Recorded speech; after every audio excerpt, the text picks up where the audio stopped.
Hello साथियों। आज हम बहुत ही महत्वपूर्ण टॉपिक लेकर के आए हुए हैं। आईपीसी में सेक्शन 88, 88 और न्यू आईपीसी में 26 हैं। 1 जुलाई से नई न्याय संहिता लागू हो जाएगी और उसी में हम पढ़ाएंगे बताने जा रहे हैं आपको कि किसी व्यक्ति के फायदे के लिए, ये जो हम बताने जा रहे हैं, किसी व्यक्ति के फायदे के लिए सम्मति से सद्भाव पूर्वक किया गया कार्य जिससे मृत्यु कारित करने का आशय नहीं था, ये जो सद्भाव पूर्वक किया गया कार्य कब माना जाएगा, इसमें एक उदाहरण से हम समझ लेते हैं। उदाहरण से ऐसे समझ लेते हैं कि एक का नाम का एक डॉक्टर है और उसे ऑपरेशन करना है या का, जो कि बहुत ज्यादा दर्द में है, जिससे मृत्यु हो सकती है या की।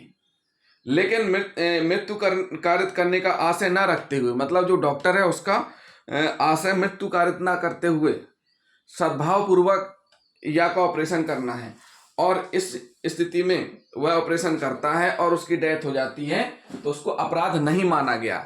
लेकिन इसके लिए जरूरी क्या है, जो सद्भाव पूर्वक कार्य किया जा रहा है उसके लिए जरूरी क्या है, जरूरी सबसे पहले ये है कि भाई एक डॉक्टर होना चाहिए जिसके द्वारा ऑपरेशन किया जा रहा है, वो एक डॉक्टर होना चाहिए, उसके पास एमबीबीएस की डिग्री होनी चाहिए।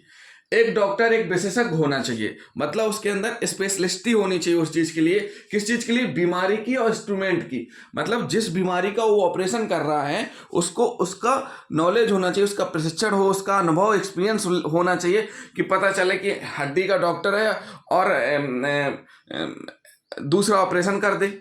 पैर जोड़ने का ऑपरेशन है, हड्डी जोड़ने का ऑपरेशन कर सकता है, हार्ट का ऑपरेशन कर दे। तो क्या ये संभव है? मतलब आप समझिए, बात छोटी सी है लेकिन बात बहुत बड़ी है कि एक डॉक्टर है, सद्भाव पूर्वक कार्य तब माना जाएगा जब एक डॉक्टर जिसके पास एमबीबीएस की डिग्री हो, एक डॉक्टर वही विशेषज्ञ होना चाहिए और उसको बीमारी का ज्ञान होना चाहिए और इंस्ट्रूमेंट का ज्ञान होना चाहिए। बीमारी मतलब कि वो हड्डी का डॉक्टर है, हार्ट का ऑपरेशन कर सकता है क्या?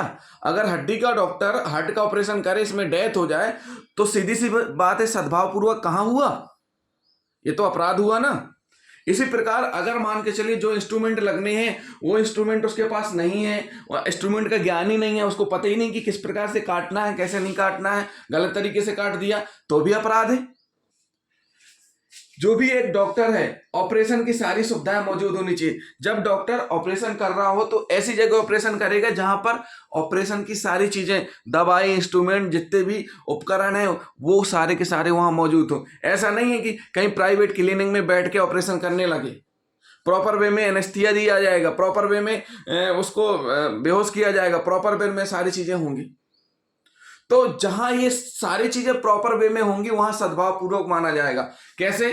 कि जो ऑपरेशन करने वाला डॉक्टर है, एमबीबीएस की डिग्री हो उसके पास, एक डॉक्टर है विशेषज्ञ होना चाहिए, उसे बीमारी का ज्ञान होना चाहिए, उसके पास संपूर्ण उपकरण होना चाहिए, एक डॉक्टर के द्वारा ऑपरेशन की सारी सुविधाएं मौजूद होनी चाहिए जहां पर ऑपरेशन करें। इस स्थिति में अगर इलाज के दौरान मृत्यु होती है तो वह अपराध की श्रेणी में नहीं है।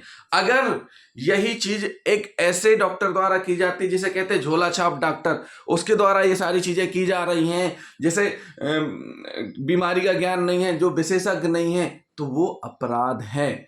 अगर हम इसको दूसरी तरफ ले लें, मान के चलिए एक ऐसे व्यक्ति के द्वारा किया जा रहा है जिसके पास डिग्री नहीं है ऑपरेशन, या उसके पास कोई विशेषज्ञता नहीं है, उसके पहले उसने कोई ऑपरेशन नहीं किया है, या उसने कोई ट्रेनिंग प्रशिक्षण नहीं ले रखा है, उसको उस चीज का ज्ञान ही नहीं है, डॉक्टर की जगह कंपाउंडर अगर ऑपरेशन कर दे, अब बताइए, डॉक्टर को तो नॉलेज रहता है, लेकिन अगर मान के चलिए डॉक्टर की जगह कंपाउंडर ऑपरेशन कर दे फिर, और ऐसे मृत्यु हो जाएगी, तो क्या अपराध पंजीबद्ध होगा कि नहीं होगा? सीधी सी बात है, होगा।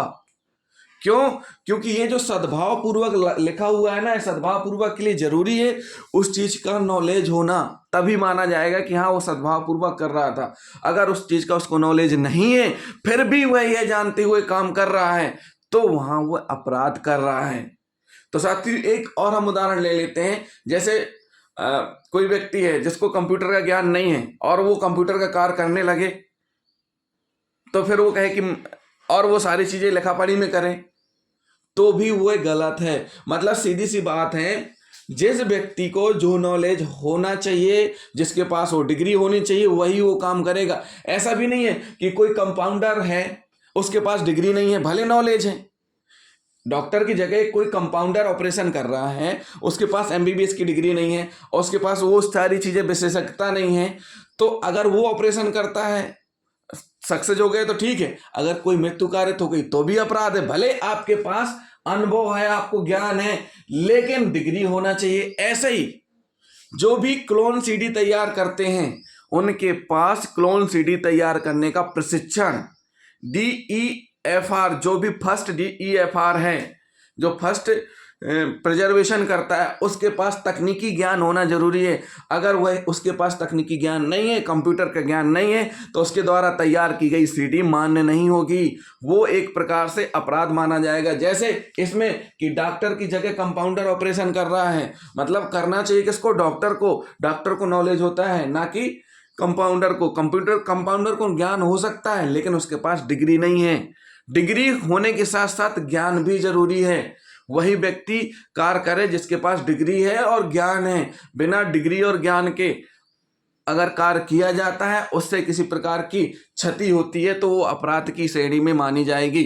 तो साथियों, ये है IPC 88 किसी व्यक्ति के फायदे के लिए सम्मति से सद्भावपूर्वक किया गया कार्य, जिससे मृत्यु कारित करने का आशय नहीं था। मतलब मृत्यु कारित करने का आशय कब नहीं होगा? जब आपके पास ये सारी चीजें होंगी। मतलब एक डॉक्टर है, MBBS की डिग्री है, विशेषज्ञता होनी चाहिए, ये सारी की सारी चीजें होनी चाहिए। अगर आपके पास ये सारी चीजें नहीं हैं और उसके बाद भी यह जानते हुए आपके द्वारा ये सेल क्रिया या ऑपरेशन किया जा रहा है, कि आपको पता है कि आपके पास डिग्री नहीं है, आप जानते हैं कि आपके पास अनुभव नहीं है, आप जानते हैं आप ट्रेंड नहीं है, आप ये भी जानते हैं आप डॉक्टर की जगह कंपाउंडर हैं, फिर भी आप वो काम कर रहे हैं, एक ऐसी जगह काम कर रहे हैं जहाँ सारी सुविधाएं नहीं है, तो कोई क्षति होती है, मृत्यु होती है, तो उसके लिए कौन दंडनीय होगा? जो कर रहा है।